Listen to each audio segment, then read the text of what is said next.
Welcome to the Banker Lamp. Please enjoy the video. You start by confirming prerequisites: the right Visual Studio workload and SDK, and a clean codebase. Once done, switch configuration to release and pick the correct platform like x86 or x64. Make sure symbols and dependencies are included. Check NuGet packages and project references. Then clean the solution to remove old artifacts and perform a full build solution. This generates the compiled binaries you will package into an executable.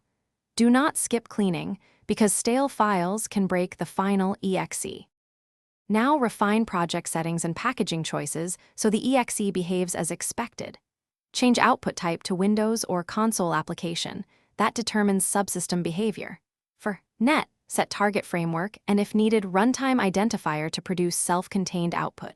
Use the publish wizard to choose single file, ready to run, or framework-dependent deployment.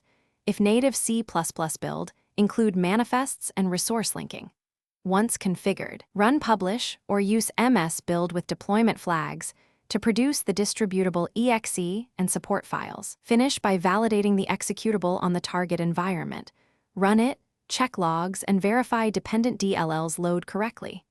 If distribution requires installers, create an installer with YX or a ZIP containing runtimes.